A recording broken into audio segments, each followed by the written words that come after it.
The stars looked peaceful that night.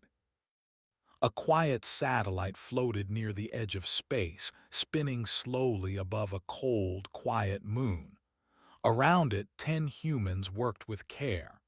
They wore thick suits to keep them warm, and they moved gently, floating in zero gravity. These were not soldiers. They didn't carry weapons.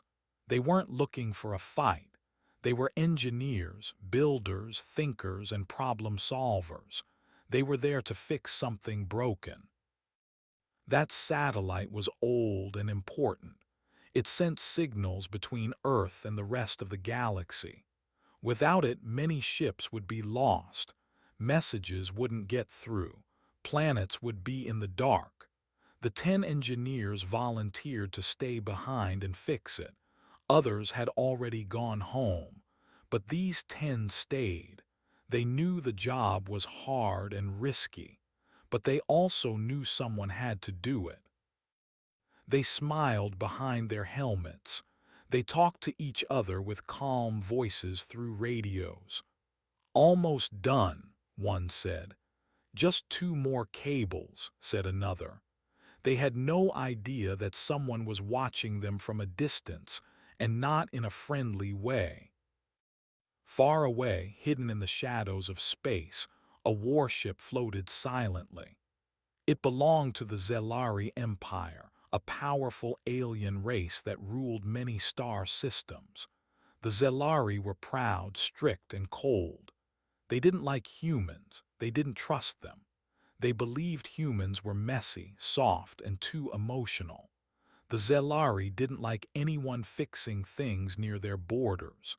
And even though the satellite wasn't theirs, and even though the engineers were helping everyone, the Zelari didn't care. They wanted to send a message.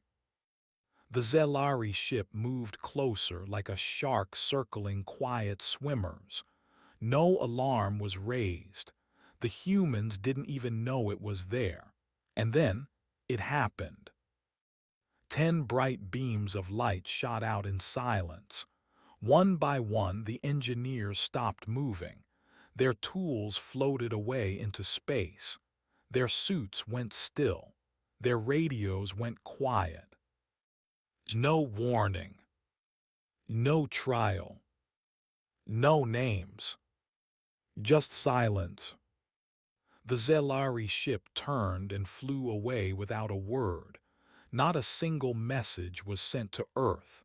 Not a single reason was given. The engineers were gone.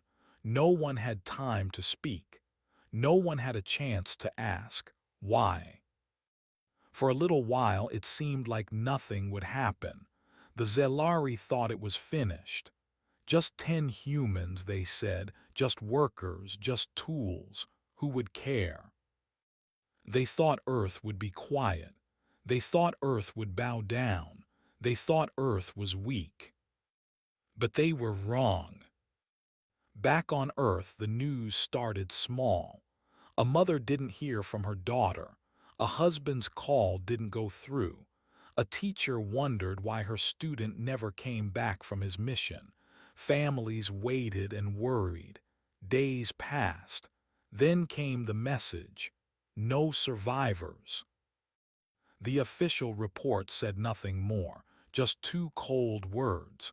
It didn't say how, it didn't say who, it didn't say why. But humans asked questions, people talked. Whispers grew into waves, and soon someone leaked the truth. A quiet video, a small clip, a satellite camera had seen everything. The engineers were unarmed. They had smiled. They had laughed. They had done nothing wrong. And yet the Zelari fired anyway. 10 lives erased in seconds. The galaxy watched the footage. Over and over people replayed it. Schools, ships, colonies, even small planets saw the images. And then came the feelings. Shock, tears, anger. A cold fire started in human hearts. A fire that would not burn buildings, but it would change everything. The Zelari made a mistake. They thought it didn't matter. They thought no one would care. They didn't know who those humans were. They didn't know that one was the son of a Mars base commander. They didn't know another had helped design the shields that saved a moon from an asteroid. They didn't know one had once saved a Zelari child from drowning on a peace trip. These weren't just random people. They were the best and brightest, and they were loved. Loved by family, loved by friends, loved by people with power. A little girl in Africa drew a picture of her uncle who had died. She showed it on a news screen. "He was brave," she said. Her eyes were full of tears. A man on a space station stopped working for 3 days. "That was my best friend," he whispered.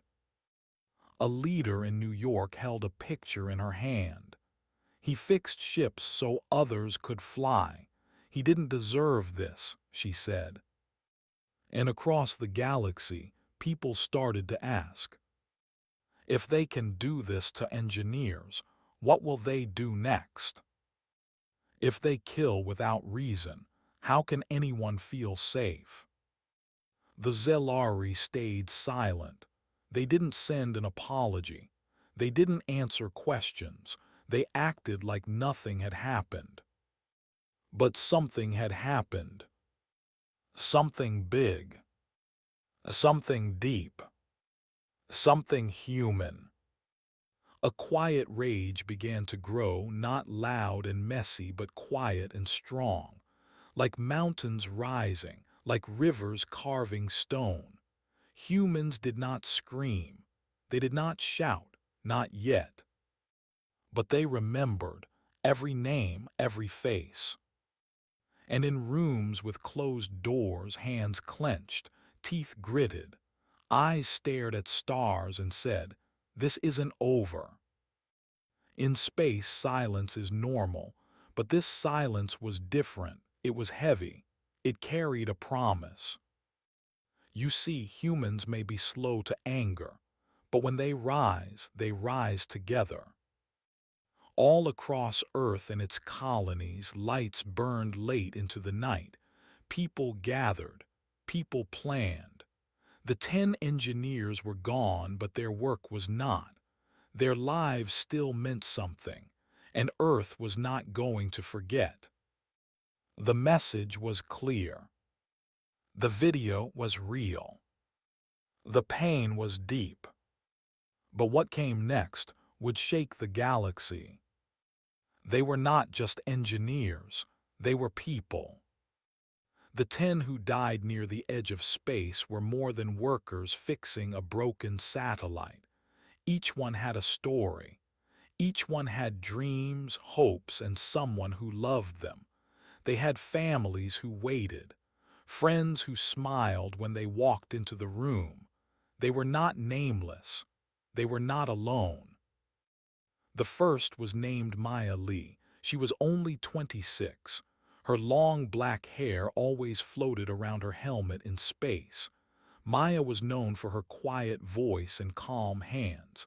She once fixed a ship's engine in zero gravity while singing a song to herself. Maya had a younger brother back on Earth. He was just 10. Every night he looked at the sky and whispered, "Good night, Maya." She promised to take him on a rocket one day. The second was Jonas Trent, an older man with silver hair and a warm laugh. He had worked on satellites for years. Jonas trained many younger workers and never let anyone feel alone. He carried a photo of his daughter in his pocket. She had just gotten into medical school. "She'll save lives," he always said proudly. He was only fixing the satellite because he wanted to make sure her school got clear signals from space. Carmen Ruiz was third. She grew up on a farming colony near Mars. Her parents taught her how to build machines to help grow food in rough soil. She had strong arms, but an even stronger heart. She believed that helping others was the best use of her time. Carmen once repaired a broken oxygen pipe for a stranger, even though she didn't have to. People remembered her kindness. Then there was Benji Park, the quiet genius. He loved puzzles, stars, and old stories. He didn't talk much, but when he did, everyone listened. He made others feel safe, even in scary places. Benji had a fiancée back on a floating city above Saturn. They were going to get married when he returned. They had already picked out the song for their first dance. Lee Thompson was fifth. She had freckles across her nose and always wore a blue band on her wrist. It was from her little sister. "To keep you safe," her sister had said before she boarded the shuttle. Lee sent a message every night. Her last words were, "I'll be home soon." Rajiv Patel was the sixth. He built things since he was a kid: toys, models, even small robots. He was the one who helped design part of the satellite. "If anyone can fix it, I can," he had said with a smile before the mission. Rajiv's parents had moved from Earth to a small moon colony, and they watched the stars every night, waiting to hear from him. Helen Andrews was full of fire and jokes. She used humor to calm people down. "If I crash, I better do it with style," she once said. But behind the laughter was a brave heart. Helen had rescued a lost crew during a solar storm a year before. She had medals, but she kept them in a drawer. "Helping is what we do," she would say. The eighth was David Chen, a kind, gentle soul who loved cooking and poetry. He was always the first to share food with others. On the mission, he had baked small cookies and handed them out before takeoff. "We fix things better when we're not hungry," he joked. His wife and twin daughters waited for him at home with a sign that said, "Welcome back, Dad." Zara Cowery was number 9. She had once been a space shuttle pilot but changed careers to become an engineer. She believed fixing machines was just as noble as flying them. Zara had two best friends who had died in an earlier mission. She wore their names on her gloves. "For them," she would whisper each time she went to work. And the 10th was Dmitry Volkov. He was strong, quiet, and loyal. He had served in Earth space defense years ago, but now he fixed things instead of fighting. Peace is stronger than war, he believed. He had a dog back home who waited by the door every night. His neighbors said the dog still waits, even now. These 10 were not just names on a list. They were heroes to the people who knew them, and they were important to people in high places, too. Maya's mother worked for the Space Communication Network. When she heard the news, she locked herself in her office and cried. Then she made a call to Earth's Defense Command. Jonas's daughter was a medical officer for the planet's leader. She paused her job to find out what happened. Benji's fiancée, she didn't just cry, she gathered scientists, pilots, and tech crews. "We need to know why," she said. Lee's sister wrote a letter to every news channel, every leader, every space company. "Please don't forget my sister," she begged. And someone very powerful heard her. It turned out Carmen's cousin was a commander on one of Earth's top space fleets, and Rajiv's aunt was a government advisor in charge of safety laws. Helen's old teacher worked at the Galactic Council. Zara's childhood friend was now head of a big company that built spaceports. And Dmitri, his former captain, was a war hero, a man with a sharp mind and a memory that never forgot those who served. One by one, these powerful people stood up. They asked questions, they held meetings, they made calls. Soon, they weren't the only ones. All across Earth and its colonies, people began to speak up. Schools made drawings of the fallen 10. Artists painted their faces. Poets wrote their names in stars. Someone started a song called The 10 Lights. It spread across ships, planets, and stations. Pilots played it before takeoff. Families played it during dinner. People whispered the names in it like prayers. Maya, Jonas, Carmen, Benji, Lee, Rajiv, Helen, David, Zara, Dmitri. They were not forgotten. They were not just workers. They were the heart of what it meant to be human. Each one had helped make space safer, brighter and kinder. And that is why the Zelari made a mistake, a big one. They didn't just hurt 10 people. They hurt 10 stories, 10 connections, 10 loved ones with ties that stretched deep and far. They didn't just hurt Earth. They hurt everyone who knew what those 10 stood for. And that's why the quiet sadness on Earth began to turn into something else. Something stronger. Something deep. Something that would not stay silent for long. The universe didn't shake. There were no explosions. No one screamed. But something started. It began quietly, like a soft wind before a storm. Earth didn't send warships. Leaders didn't shout. Soldiers didn't fire. Instead, a quiet kind of revenge began. The first sign was a missing ship. It was a small cargo vessel owned by a Zelari merchant. It carried spices, crystals, and rare fuel. The ship was supposed to arrive at a trading post near Jupiter, but it never showed up.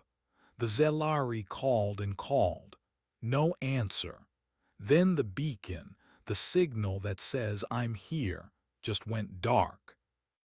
No pieces were found, no distress call. It was like the ship had vanished. The Zelari blamed the stars.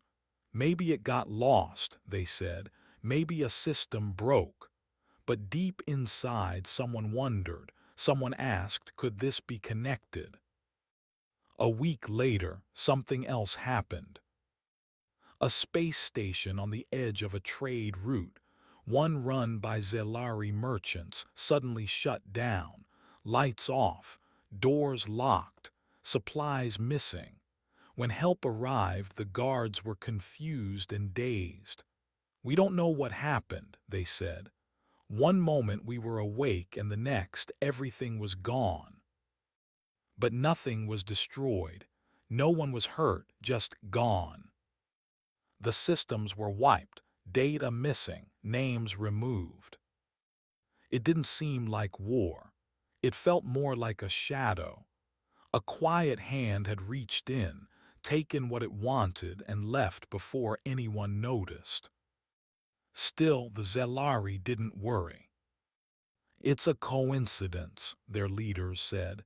"Humans are too emotional to act this way. They would shout, they would protest, they wouldn't be this quiet." But they were wrong. Humans had learned something. Silence could be powerful. A whisper could be louder than a scream if it reached the right ears. And this time they weren't just angry, they were planning. In secret, small groups started to meet. Not big armies or governments, but little teams with big skills. One group knew how to hack systems. They had worked on human satellites. Now they watched Zelari data streams. They didn't break anything, not yet. They just watched. They listened. Another group were experts in ships. They knew every screw, wire, and code. They had built the very engines that kept things moving in space.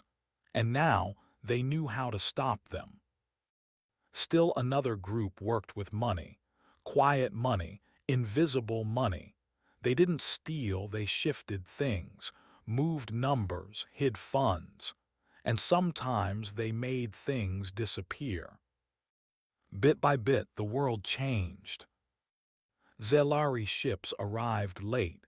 Their stations worked slower. Messages got delayed. Payments were lost. No one knew who was behind it. The humans didn't leave fingerprints. But the people who mattered knew. In one port, a Zelari officer stared at a screen. "Why is everything slower?" she asked. "Where are the fuel logs?" No one answered. They couldn't. The system just blinked. In another place, a trader looked at his shipment. "Where are the gold coils?" he shouted. "They were here yesterday." But they were gone. The humans didn't attack like before. They didn't build big ships or drop bombs. They didn't fight with fists. They fought with brains. And the Zelari began to feel it. The missing pieces, the empty ports, the messages that never came, the numbers that didn't add up, the strange silence in places that once buzzed with noise. The Zelari started locking their doors tighter, watching their screens longer, asking more questions. But they still didn't say sorry. They still didn't speak the names of the 10 who died. They still didn't understand what they had started. Some humans wore black bands on their arms. Some painted stars on their walls. Some lit candles in their windows. It was their way of saying, "We remember." And every time a small Zelari system failed, every time a ship was slowed, a whisper passed from mouth to mouth. "That's for Maya. That's for Benji. That's for Carmen. That's for all of them." And Earth still said nothing. They let the galaxy wonder, let the Zelari guess. And the guessing made them nervous. In a quiet room on a Zelari moon, a group of scientists spoke in hushed tones. "Humans are behind this," one said. "But how?" asked another. "We have stronger ships, more systems." A third voice whispered, "Maybe strength isn't what wins this time."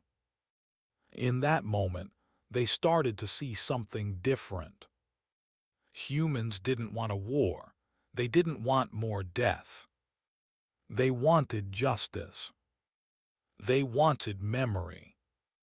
They wanted respect. And they were earning it bit by bit. One day, a Zelari admiral tried to send a ship to Earth's trade zone. But when the ship reached the gate, the system refused to let it through. "Denied," the screen read. "Try again," the admiral said. "Access denied," it repeated. The admiral looked closer. There was a line of code blinking softly at the bottom. "Names matter." No threats, no demands, just two words, two powerful words. The Zelari began to realize something. The humans weren't just smart. They weren't just sad. They were united. All across their colonies and bases, humans were working together, quietly, steadily, strongly. 1,000 small acts, each one like a thread, and together they were weaving something powerful, a net the Zelari hadn't seen until they were caught in it. They tried to fight back. They sent out scouts. They launched tiny probes. But the probes went blind. The scouts came back with nothing. And sometimes they didn't come back at all. Still, no one fired a shot. Because this wasn't war, not yet. It was a message. It was a soft, steady voice in the dark. We saw what you did. We remember who they were. And we are not done yet. At first, the Zelari Empire was not worried. When the human engineers were executed, no one in the Empire thought much of it. The leaders believed it would be forgotten. Humans were seen as small and simple. The Empire had made many enemies before, and none had dared to strike back, so they assumed this would be the same. But soon, strange things began to happen. Small things, quiet things, things that didn't seem dangerous at first. Ships started disappearing. One by one, transport vessels that passed near human space would vanish without a trace. There were no signs of battle, no distress calls, just silence. Then a few supply stations went dark. Entire spaceports stopped working. Power systems blinked off without warning. At first, the Empire thought it was bad luck or old machines, but the problems continued to grow. A leader named Admiral T-Core sat in the command room of one of the Empire's largest ships. He read reports every morning, but lately they had become confusing. Energy levels were dropping in distant colonies. Mining bots were shutting down. Important communication satellites were going offline. It was not normal. The timing felt too perfect. He began to wonder if it was something more than chance. Meetings were called across the Empire. In a tall silver building on the capital planet, the High Council gathered to speak about the problems. These were the smartest and most powerful Zelari leaders.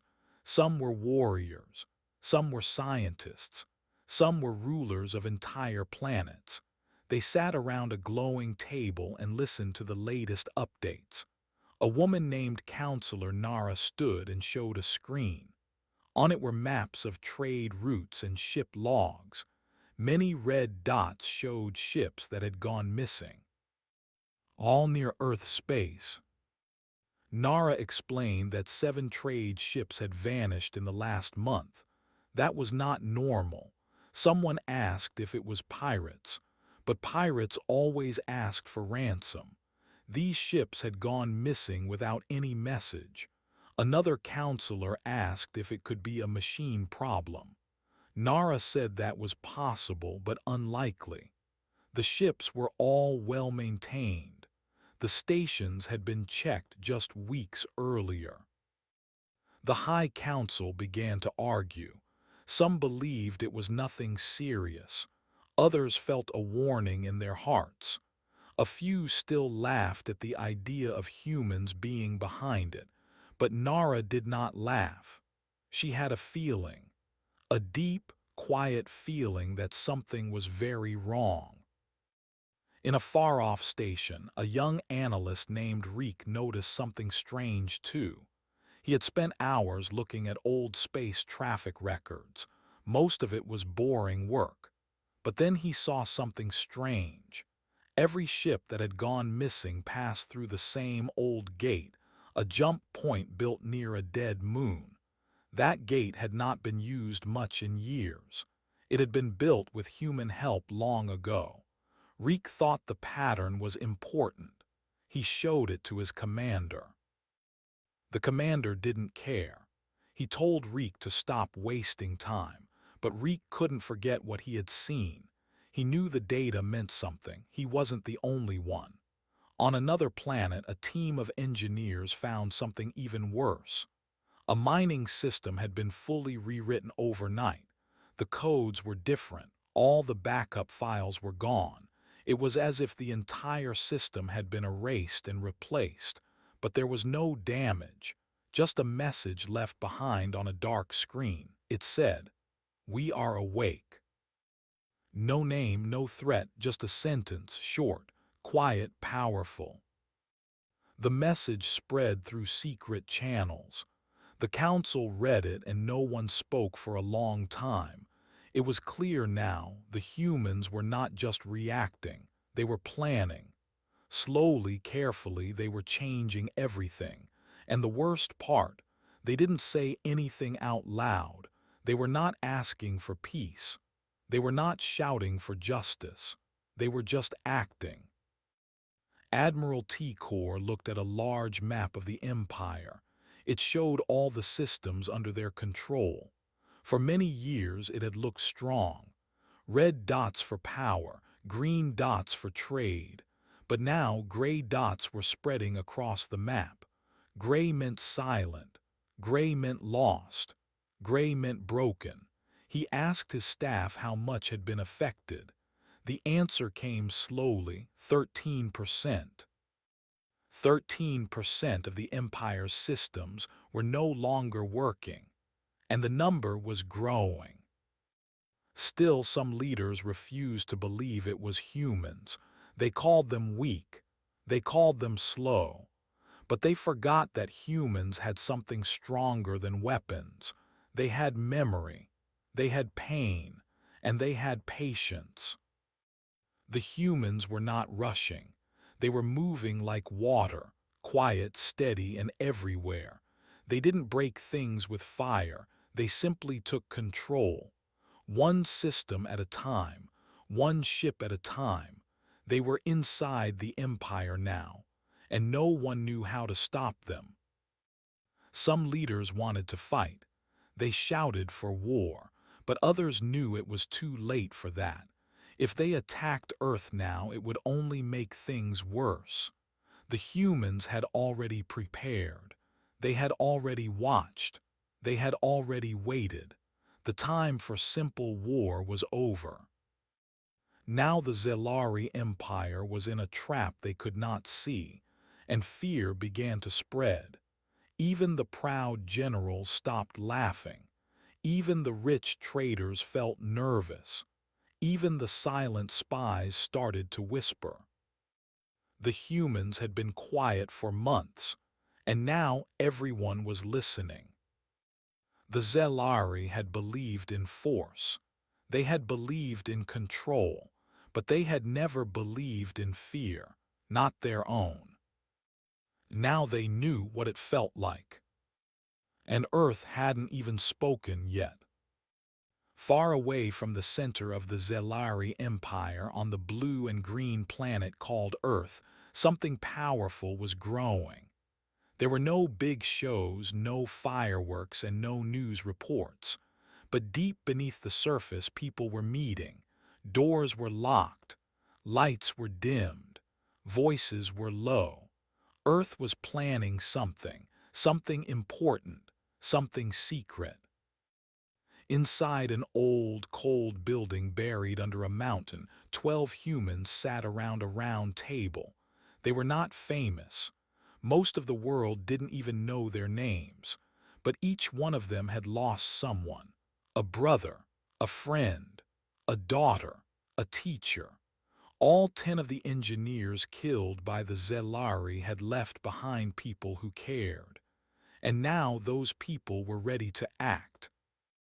There were no flags on the wall, no fancy uniforms, just people in dark jackets looking tired but strong. One woman with gray hair and calm eyes stood first. Her name was Dr. Hannah Wells. Her son had been one of the engineers. She spoke softly but clearly. "We asked for answers. We got silence. Now we act, not with war, but with wisdom." The others nodded. No one clapped. No one smiled. They were not here to celebrate. They were here to protect what remained and to make sure no one ever forgot what the Zelari had done. Each person at the table had a different skill. One was a cyber specialist who had worked with satellites. One was a space pilot who knew old Zelari trade routes. Another was a diplomat who had met alien leaders before. Together, they formed Earth's quiet team of response. But they were not the only ones. Across the planet, more meetings took place. In cities and deserts, forests and frozen labs, teams began building a silent web. Tiny ships were prepared. Programs were written in strange code. Old maps were brought out and marked with red dots. Each dot meant something, something the Zelari didn't want to lose. This plan was not made for show. It was made for justice. Back on the moon, a small group of engineers turned an old research base into a listening post. They didn't need weapons. They used data, signals, and patterns. They watched every Zelari ship. They learned their timing, their habits, their weaknesses. One day, a young girl working in a desert lab found something big, a hole in the Zelari's banking systems. It was small, hidden deep in their code. But through that hole, Earth could see everything: ship fuel payments, trade deals, and secret money. She didn't tell the world. She told the quiet team under the mountain. Now Earth knew where the Empire's power was, and how to reach it. Elsewhere, an old man who once worked on space engines sent a message to a friend in orbit. "They forgot we helped build their tech," he said. "That means we know how to stop it." His message was passed along, coded and hidden. The humans were not loud, but they were everywhere. And they shared one goal: protect Earth, honor the dead, and make sure the Zelari would never feel safe again. The plan grew slowly, piece by piece. It was never written in one place. No one person knew the whole thing, but each part worked with the next, like gears in a clock. There were 6 main parts. The first part was silence. Humans would not speak to the Zelari. No talks, no threats, only quiet action. The second part was shadow. The humans would move without being seen. They would use small ships and deep space routes the Empire had forgotten. The third part was system. Earth would target power, trade, and communication without firing a single shot. The fourth part was signal. The humans would place hidden beacons to track movement, send warnings, and guide their ships without being noticed. The fifth part was memory. Every action would remind the Zelari of what they had done, and every system taken would be one they once used to control others. The final part was choice.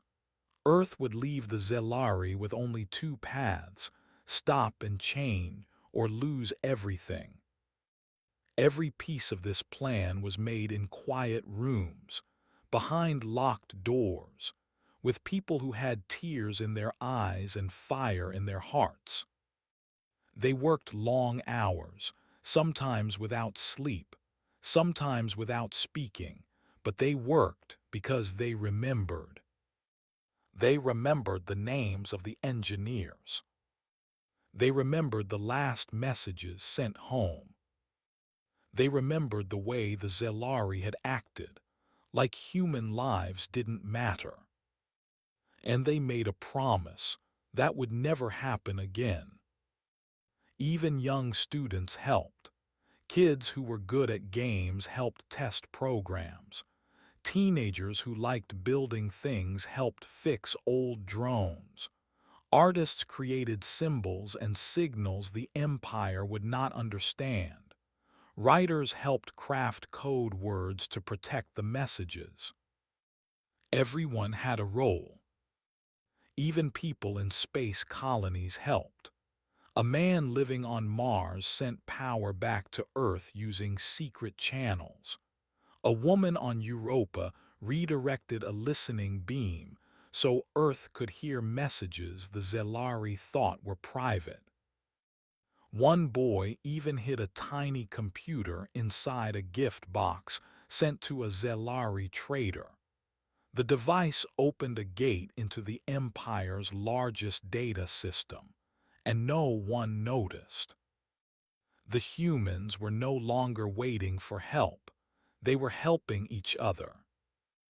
And so, while the Zelari argued in meetings and shouted at each other for answers, Earth was building something strong, careful, and quiet. The leaders on Earth met one last time before the plan began. They stood in a dark room.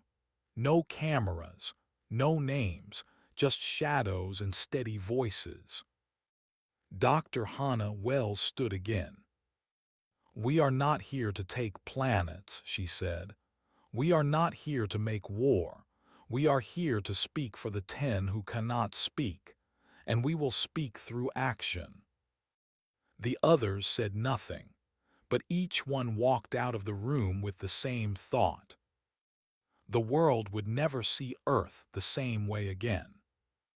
Not because of weapons, but because of what humans could do when they stood together in silence and chose not to be afraid. The plan had been made. The people of Earth were ready. Now it was time to begin. But there were no drums, no loud battles, no bright lights or big speeches. Earth's answer to the Zelari would not come with fire, it would come with silence. It started far away near a forgotten moon. There was a small outpost there, nothing fancy, just a place for the Zelari to refuel ships. One night all the lights in the outpost went out. The doors locked. The computers froze. The workers inside tried to call for help, but no message got through. Then a voice played through the speaker. It was calm. It was human. "Do not panic. Do not resist. You are not in danger. You are just no longer in control." The lights came back, but nothing else worked. The Zelari soldiers tried to open doors. Nothing moved. They tried to use weapons, but the system said, "Access denied." Outside, they saw a small human drone. It didn't shoot. It didn't speak. It just hovered, watching. The soldiers sat down and waited. After 2 hours, all systems turned back on. But the humans were already gone, and so was the outpost's data. No one was hurt, but the message was clear: Earth was here. In the next week, 3 more stations stopped working. Each one was taken quietly. First, the lights would flicker. Then the doors would lock. The screens would show a symbol, a blue circle with 10 small stars. It was a symbol Earth had created in secret. Each star stood for one of the engineers who had been killed. Some stations had soldiers, others had scientists. None of them were harmed. The humans made sure of that, but they also made sure to leave behind one sentence on every screen: "You took 10, we take control." Back in the Zelari Empire, leaders were confused. They held long meetings. They argued and shouted. They blamed each other. But no one could explain how humans were moving so fast and so quietly. The humans never stayed long. They would take what they needed, shut down systems, and disappear. Sometimes they didn't even leave a mark, just silence. In one case, a mining station called for help because all the machines had stopped digging. When the Zelari techs arrived, they found the bots carefully lined up in rows. Each one was off. Each one had a small sticker on its head. It was the same symbol, the blue circle with 10 stars. At first, some Zelari laughed at the stickers, but when they tried to turn the bots back on, nothing worked. All the backup files were gone. The systems were empty, clean, as if someone had wiped them without touching a single wire. The laughter stopped. Word began to spread. Traders whispered stories. Soldiers checked their stations twice. Commanders stopped trusting their own machines. One ship captain even refused to dock at a Zelari base, afraid it might already belong to the humans.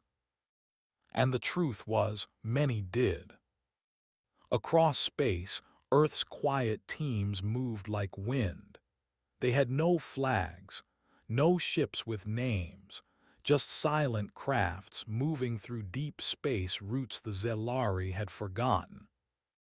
On one quiet morning, a group of Zelari engineers noticed their communication satellite blinking strangely. They thought it was broken, but when they looked closer, they found that the messages had been changed. Not the words, but the routes.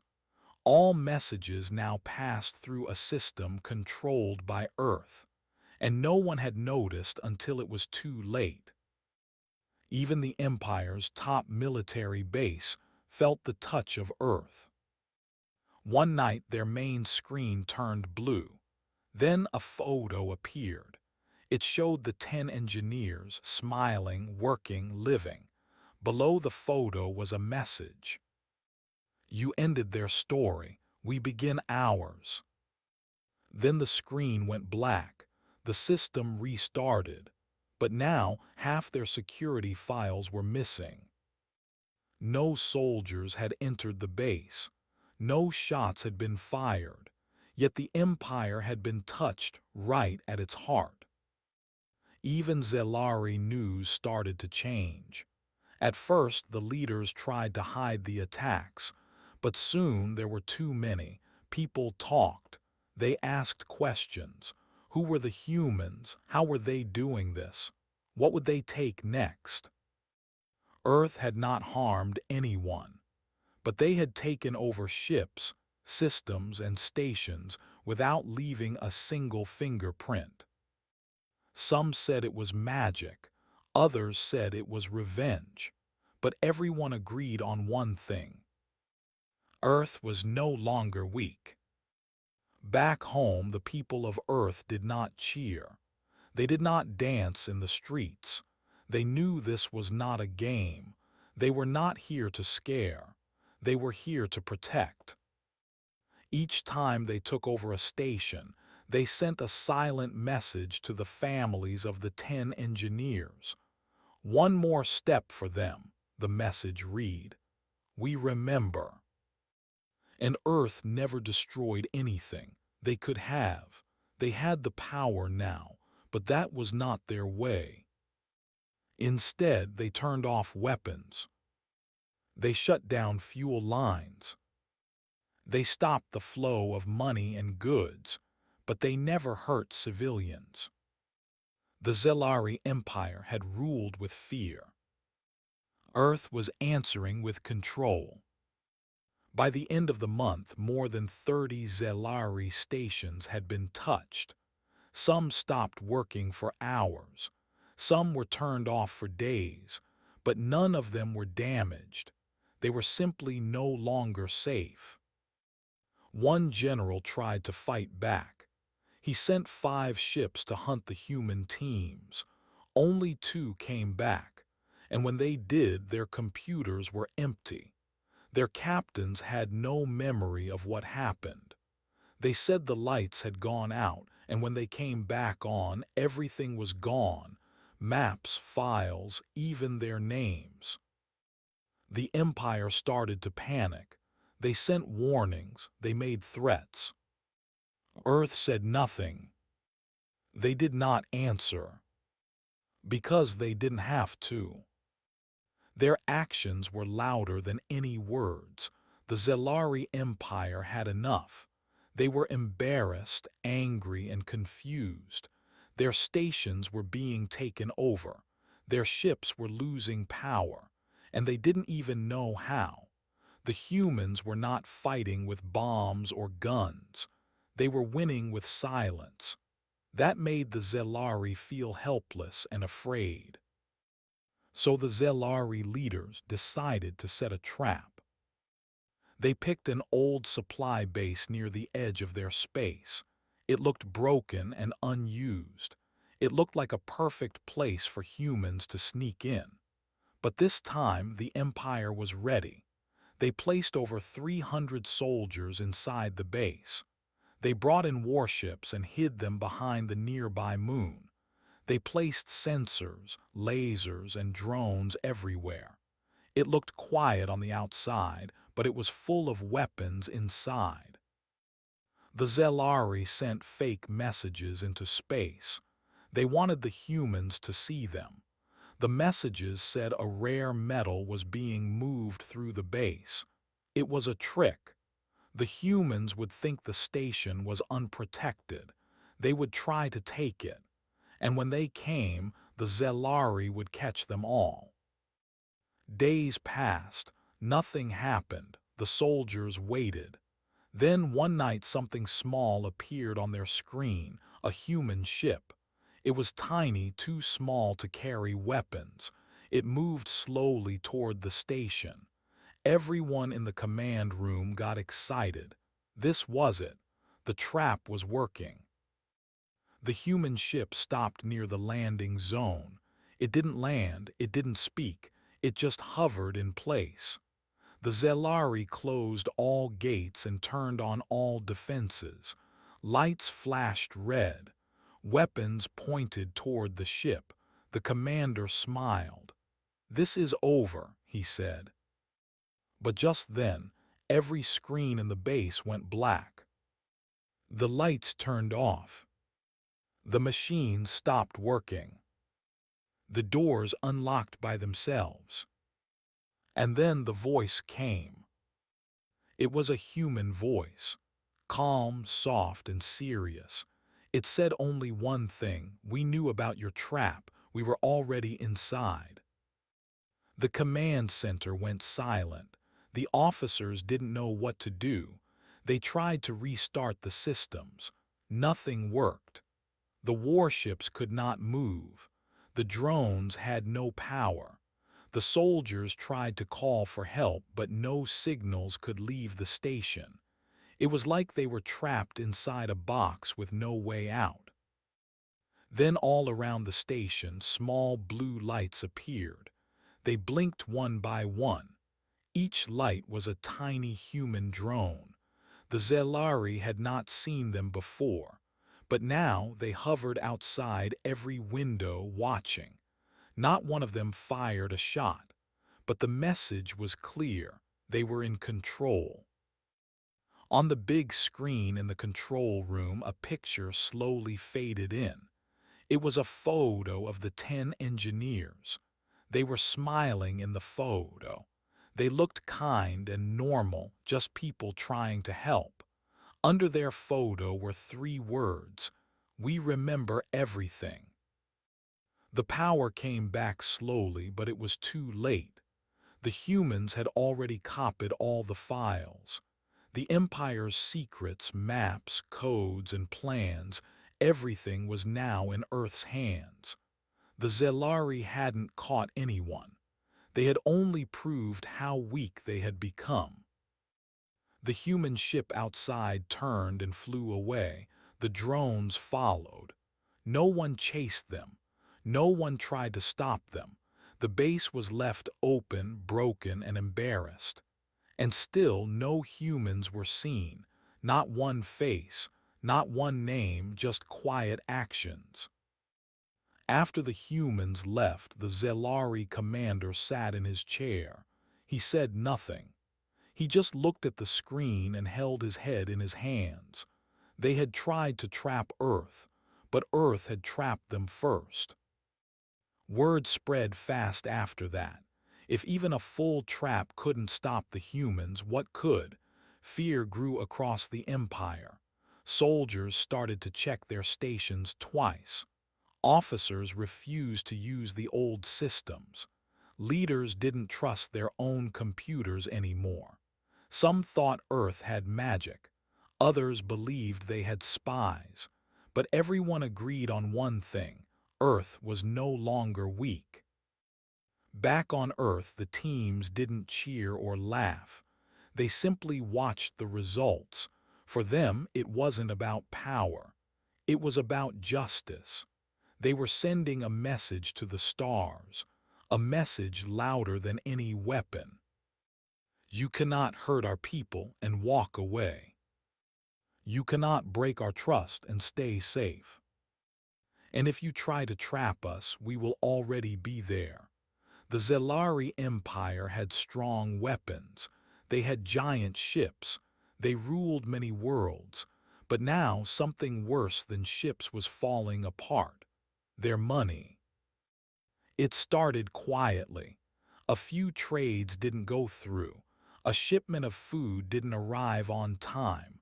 Some banks reported missing numbers on their screens. Leaders thought it was just a glitch, but it was.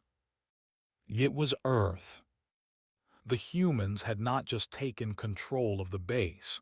They had taken more than that. They had taken access to the Empire's most hidden systems, their banks, trade routes, and markets. They didn't shout. They didn't steal anything. Instead, they moved numbers. They broke tiny rules that kept the Zelari's money safe.